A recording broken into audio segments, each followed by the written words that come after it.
लोकसभा चुनाव की तारीख जैसे जैसे नज़दीक आ रही है वैसे वैसे तमाम सियासी पार्टियां अपनी तैयारी शुरू कर चुकी है। ख़ास के इसका नज़ारा बिहार में देखने को मिल रहा है। आपको बता दें किशनगंज में एक साथ दर्जनों मुखियाओं ने असदुद्दीन ओवैसी की पार्टी एमआईएम का दामन थाम लिया है, जिसके बाद से ही जिले में राजनीतिक सरगर्मी तेज़ हो गई है। आपको बता दें कि जैसे जैसे लोकसभा चुनाव नज़दीक आ रही है वैसे वैसे अलग अलग राजनीतिक पार्टियों के चुनावी प्रचार प्रसार के साथ ही साथ तैयारियां तेज़ हो गई है। इसी कड़ी में आपको बता दें कि एमआईएम के बिहार प्रदेश अध्यक्ष शाहमूर विधायक अख्तरुल ईमान की मौजूदगी में दर्जनों मुखियाओं ने एमआईएम का दामन थाम लिया है। आपको बता दें कि एक सभा को संबोधित करते हुए अख्तरुल ईमान ने क्या कुछ कहा है, देखिए इस रिपोर्ट में। गोबर पर नफरत से नहीं रखता और टोपी पर एहतराम से नहीं रखता। अल्लाह का शुक्र है कि अख्तरुल ईमान से लोग मोहब्बत करते हैं, अखलाक की वजह से मुझसे डरता नहीं है। डरता है तो गोबर के छींटों से डरता है। आप परेशान मत होइए नादिर साहब, आप परेशान मत होइए राहत साहब।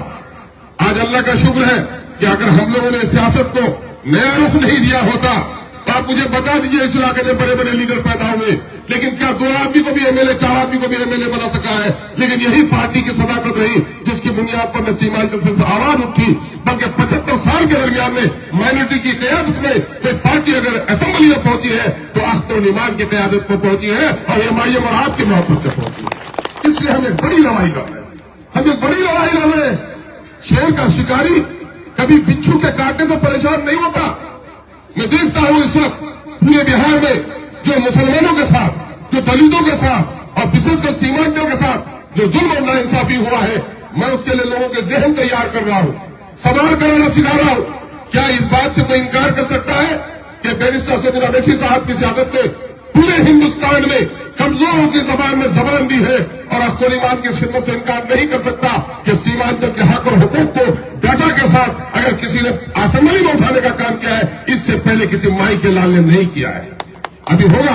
कई बार हमारे डॉक्टर परवेज साहब है अक्सर अखबार सुना के कहते हैं ऐसा हुआ ऐसा हुआ। अख्तर साहब वो ऐसी बातें रखिए, हम लोगों ने उनको बताया कि देखिए अभी हम लोग क्या कर रहे हैं। अभी ताजा तरीन बात आपको कह रहे हैं, अभी 6 महीने पहले आपके घर घर जाकर मास्टर लोगों ने जाकर आपके सर्वे करने का काम किया था। बिहार में जाति आधारित गणना हुआ, आप वाकई हुए उससे, और आपको पता नहीं इस वक्त कि पूरे हिंदुस्तान की सियासत को जाति आधारित गणना ने मुतासिर किया है। दिल्ली की पार्टियों की चूल्हे हिल गई है। यकीनन है कि अल्लाह कभी दुश्मनों से भी अच्छा काम ले लेता है। और क्या क्या नीतीश कुमार जो कभी कमंडल का राजनीति करता रहा, भाजपा के साथ जाता रहा, कल भी उनके आदमी ने बयान दिया है दिल्ली में विधानसभा के स्पीकर ने, विधान परिषद के, कि नीतीश बाबू अगर भाजपा में जाए तो आप जाएंगे? नीतीश बाबू जहां जाएंगे हम लोग तैयार हैं। ये भाजपा को घर घर मजबूत किया, आरएसएस को इन्होंने मजबूत किया। जब इनकी अपनी नहीं बनी तो कमंडल कहते हैं उसको, मंदिर मस्जिद की लड़ाई को। और कमंडल के बनने में मंडल कमीशन का मामला लोग लाते हैं, उन्होंने जाति का सहारा लिया कि हम जात में बात कर लोगों को वोट लेंगे। यकीनन चतुराई तो उनके पास है। उस चतुराई के तहत आज अपने जाल में खुद ही फंस रहा है। जवाब दे आए पूरे बिहार में आपने जाति आधारित गणना बनाया किया, लेकिन हमारे लिए कोई खबर नहीं है। अखबार वाले 2023 के गुजरने के जो वाकयात पेश करते हैं, उन 2023 के गुजरने के अहम तरीन वाकयात में जाति आधारित गणना को शामिल कर दिया। आधा घंटा के लिए अमित शाह आता है पटना और जाति आधारित गणना पर बात करता है, लेकिन हमारे बड़े बड़ों को पता नहीं है कि जाति आधारित गणना में क्या लिखा हुआ है। जाति आधारित गणना में क्या हुआ? बिहार की आबादी 13 करोड़ हो गई और 13 करोड़ आबादी में मुस्लिम माइनॉरिटी की आबादी हुई 2 करोड़ 31 लाख। 2 करोड़ 31 लाख लोगों ने टैक्स दिया, 13 करोड़ लोगों ने टैक्स दिया।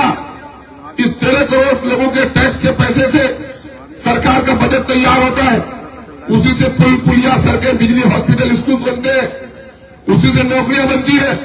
आपकी आंखें खुद खुली हुई है कि आपके अच्छे स्कूल नहीं, आपके अच्छे हॉस्पिटल नहीं, आपकी नदियां आज भी पुल से महरूम, आज की बस्तियां आज भी सड़कों से महरूम।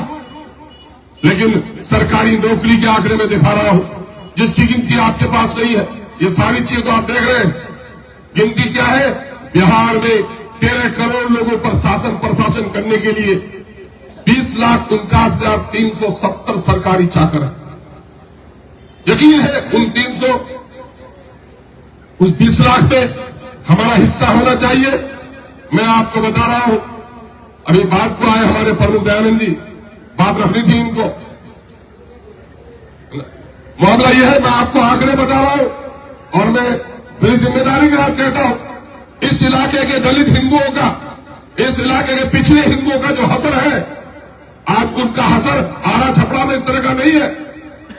आरा छपड़ा में उनको इज्जत की नजर से देखा नहीं जाता, लेकिन क्वेरी कुर्मियों ने अपनी इज्जत पैदा कर ली। कैसा किया है आपको मैं अपनी रिपोर्ट बता रहा हूं कि आप सबके पैसे से, हमारे सबके पैसे से सरकार चलती है, और सरकार टैक्स हटा दे तो 100 का माल 50 रुपए में आपको मिलेगा। आपके कमाई, आपका बेटा दिल्ली में घर बनाता है, 7 मंजिला इमारत से गिरता है और हड्डी पसली एक हो जाती है। आपका बेटा सऊदीया में जाता है, वहां पर गाड़ी के नीचे दब जाता है। वो जो पैसा कमा के वहां से भेजता है, उनके पैसे में 100 रुपए में 30 रुपए बिहार सरकार को और 20 रुपए दिल्ली की सरकार को जाता है, और उसी से सारा सरकारी कामकाज चलता है। ये जो 20 लाख नौकर है सरकारी, इस 20 लाख नौकर में सबकी हिस्सेदारी होनी चाहिए। मैं आपको बता दूं बरमन भाई की आबादी कितनी है। बरमन भाई की आबादी बिहार में 46 लाख, और 46 लाख की नौकरी का हिस्सा होता है लगभग 72,000, और उनको नौकरी मिली 1,72,000। राजपूत भाइयों का हिस्सा होता 58,000, उनको मिली नौकरी 1.5 लाख।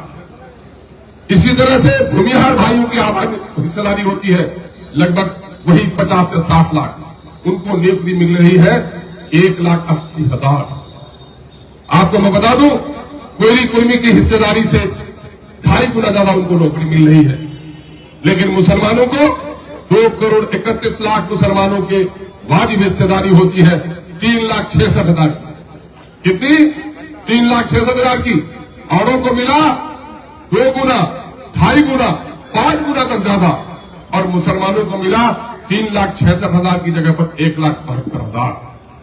मुसलमानों की 1,95,000 नौकरी चली गई।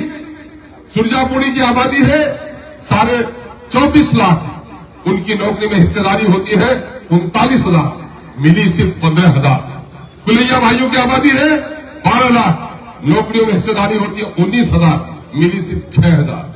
शेरशाह भाइयों की आबादी है 13 लाख, नौकरियों में हिस्सेदारी होती है 21,000, मिली सिर्फ 5,500।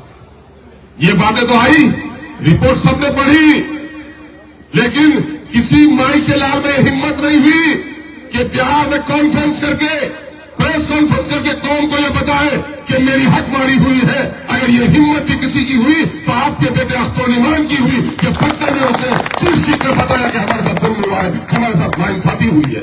ये आपने हमको ताकत दी है।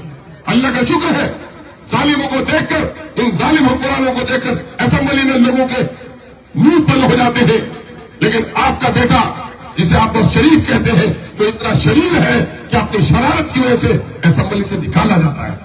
मेरे भाई किसके लिए? अरे वह कितनी से नहीं कहे, मैंने कितनी कुर्बानियां दी है। इन दलालों के बच्चों से पूछो कि आज थोड़े दिन के लिए हटे हो अभी तो तड़प रहे हो बिन पानी की मछली की तरह। अख्तर ईमान के सामने में 2019 में भी नीतीश कुमार ने मुझे टिकट देने के लिए भेजा। मैंने कहा कि अरे कुछ दिमाग उमाग है आपने का। जाहिद शमसी साहब इंतकाल कर गए बेचारे, उन्हीं के यहां मुझे बुलाया गया। जाहिद शमसी साहब ने मुझे बुलाया कि अख्तर साहब चीफ मिनिस्टर के यहाँ से कुछ लोग आए हैं, आपसे मिलना चाहते हैं, सियासी मामला है, इसलिए आप क्या जाना ठीक नहीं होगा, मेरे यहां ये चाय पीजिए।